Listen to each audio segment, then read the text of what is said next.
कंस के मरने के बाद, कंस के मृत्यु के बाद मथुरा पर बार बार चढ़ाई जरासंध कर रहा था, बार बार चढ़ाई जरासंध कर रहा था।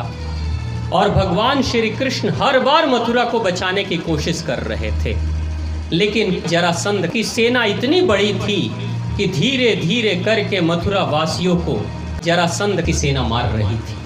कई बार चढ़ाई उसने किया। तो भगवान श्री कृष्ण अकेले सिर्फ अपने आप को बचाना नहीं चाहते थे, उनके हृदय में ये भी बात थी कि मेरी जनता, मेरी प्रजा भी बचनी चाहिए थी, मेरी प्रजा भी बचनी चाहिए। भगवान श्री कृष्ण ने उस जरासंध के युद्ध से, उस जरासंध के हमले से अपनी प्रजा को बचाने के लिए उन्होंने इस क्षेत्र को छोड़कर और समुद्र के बीच में जाकर शरण लिया था, जिसको आज द्वारकापुरी कहते हैं।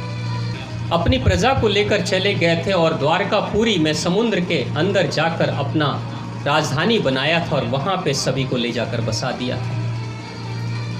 भगवान श्री कृष्ण के साथ उस समय जो लोग गए थे, इस उत्तर प्रदेश से इस मथुरा क्षेत्र को छोड़कर जो लोग गए थे, ये वही लोग हैं जो गुजराती और मारवाड़ी हैं, जो उसी क्षेत्र में बसे हुए हैं।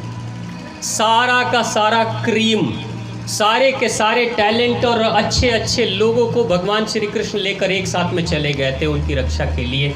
आज देख लीजिए कि उत्तर प्रदेश कंगाल हो गया, लेकिन गुजरात, राजस्थान क्षेत्र, मारवाड़ी और गुजराती पूरे विश्व के कोने कोने में हर जगह मिलेंगे। ये सब श्री कृष्ण के भक्त हैं, ये उन्हीं के वंशज हैं जो आज पूरी दुनिया में राज कर रहे हैं, आर्थिक जगत में राज कर रहे हैं।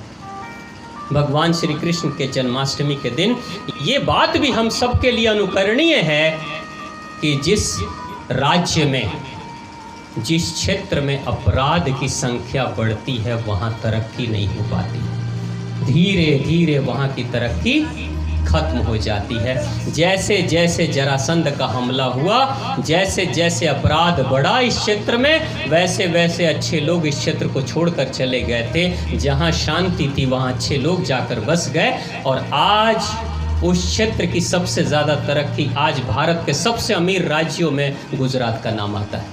ये वही लोग थे। एक छोटा सा सबक हम सब के लिए आज के दिन महत्वपूर्ण है। अगर आप भी अपने घर की तरक्की चाहते हैं, आप भी चाहते हैं आपके घर में बरकत हो, आप भी चाहते हैं आपके बच्चे जीवन में अच्छा करें, आप भी चाहते हैं आपके घर में लक्ष्मी जी का वास हो, आप भी चाहते हैं जीवन में कुछ अच्छा करना, तो एक शर्त याद रखिएगा, अपने घर में शांति लाइए। ये रोज रोज के जो झगड़े हैं ना, छोटी छोटी बातों के लिए, सास बहू की लड़ाई और बहू और सास की लड़ाई और बाप बेटे की लड़ाई, पड़ोसी पड़ोसी की लड़ाई, ये घर में बंद कर दीजिए।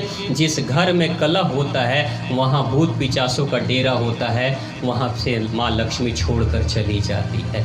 उत्तर प्रदेश में कलंक हुआ, उत्तर प्रदेश में अशांति हुई, अपराध हुआ, चाहे वो जरासंध के कारण से, चाहे कंस के कारण से, लेकिन भगवान श्री कृष्ण और उनके साथ ही जितने अनुयायी थे सब छोड़कर चले गए। आज उत्तर प्रदेश कंगाल हो गया और कोई दूसरा राज्य तरक्की कर रहा है।